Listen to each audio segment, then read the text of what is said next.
ole voin hi ni som hi pali February sang hi som hi panga ania ei voin chuan cancer hospital kan kalna vel karon ilang zoi zo don ni so ai zol ko pui chung ania ai zol ko pui chung hi pui ni khop maya in dinga tam khóc mày in việc anh gấu quý tắc tắc bộ làm chiang lông khóc mày tôi là chuyên cancer hospital Lalpan cái kia hầu về tàu đơn nè cái là hi cancer hospital lũ nó tuổi nè cái đó Mizoram State Cancer Institute di India ka chuan vậy hiền cancer teron ya là hiền anh hỏi phong cancer về en colme te treatment lai te mun dang thung tlang ami ong te an thì na ai giờ có bây giờ chung trong á là tắc tắc á từ ngay lớn cô lại con ăn khen thủy nữa nè trên phía kia lại building căn hộ khian mò te anh khai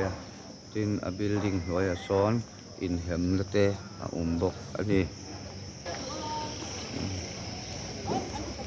hemi building hi kitchen lạc na te tin chung hian CT scan te le thil dang dang ti na hun ani bok ani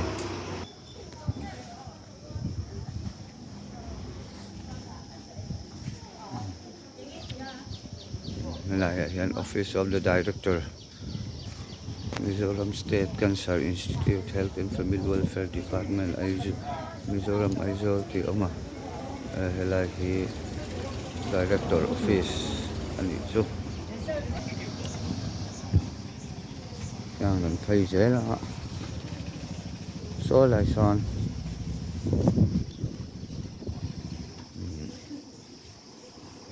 OPD dam yo in NT na mun anh ka so lai building chung so what anh ya son kan survey te dam lo te en kol na hun ani ta ani chu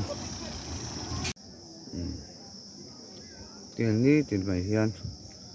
in entier tor an dùng rất mê trên chỗ cái start te anh ya trên chỗ in check up te anh ya tiền như tiền hi doctor an thua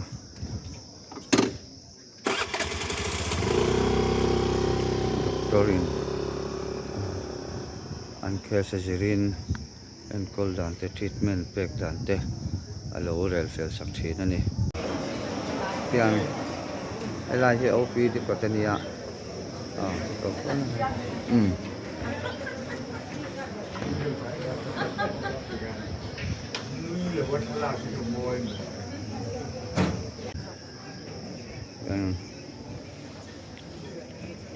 in tier te tin an chung te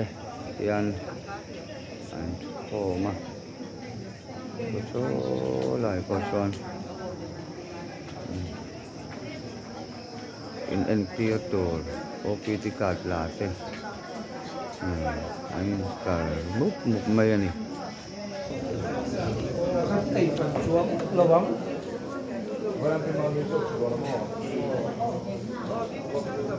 anh thấy thích cầm mua thằng ấy ồ có nguyên liệu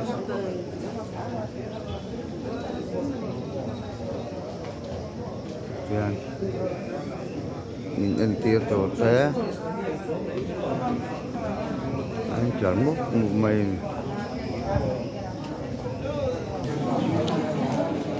hian doctor OPD number and room number long as one doctor al thua hian tam lo le chung te doctor hu to te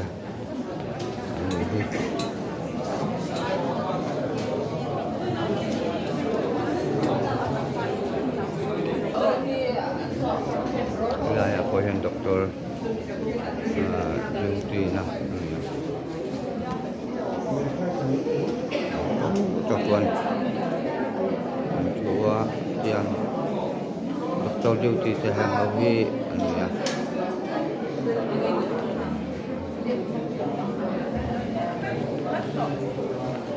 không nghe bà tệ không?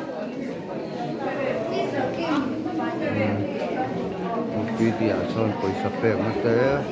người đi son in hàng mà thế là doctor hỗ trợ sinh sinh thế in lại nó không ya anh chụp người anh đi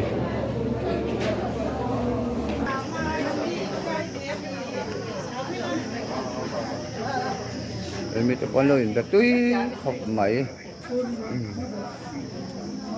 em nghe thọ mà chẳng chinh chân tiên niệm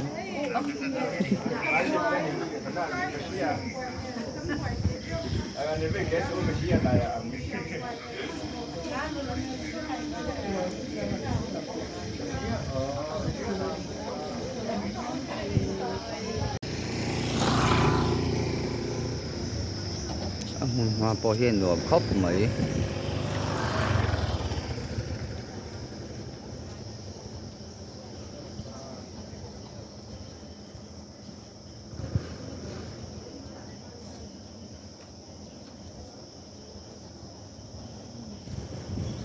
đống lầu tan của mùi vị thầu về thạc viêu tổ ạ người India thế là bây giờ một bộ lang sang lái tất cả ôm vào vàng hiền chỉ thôi đùm hết hơi khóc mấy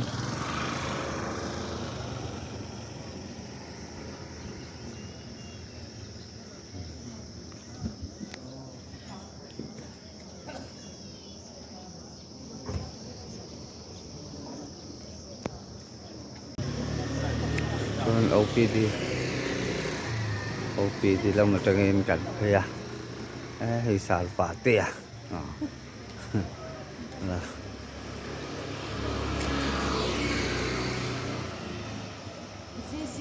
Solai building hiểu sao CT scan te thì xem te lệ một test na hun anh tôi là cho anh thì xem test này làm bằng ạ cần cái lăng à hay là những gì là nào hiền thì xem làm là lệ CT scan thì về thì nó hun anh này là đi thì building chung cần đồ ta chung hay là mal biểu xiêm là được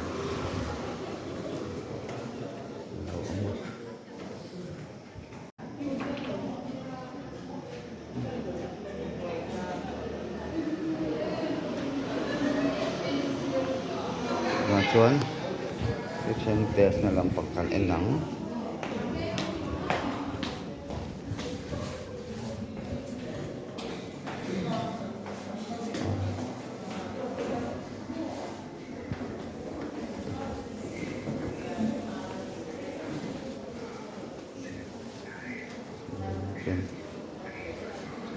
test rin ten kara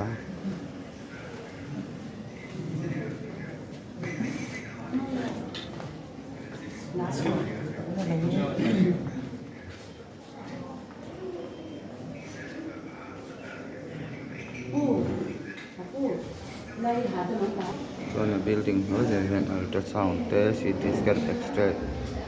le mammography te ti na anta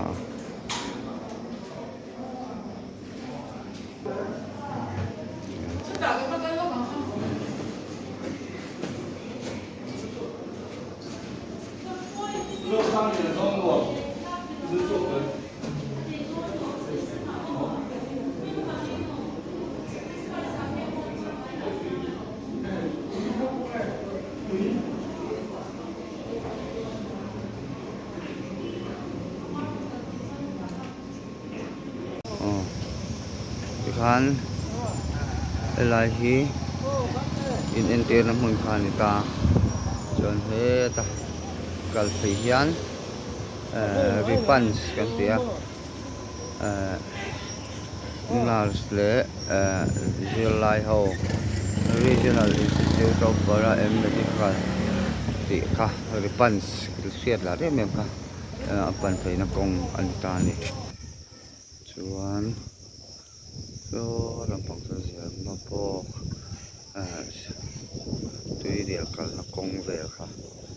ania kong ko tui rial pan na kong kha an ta hei sarkar malang nan kong po an than yang an tlan pur mai so na chung tlang so bero tlang tourist lodge khan ta bero tourist lodge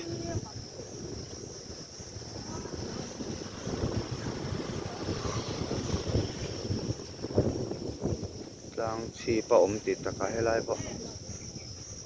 tho heu mai ni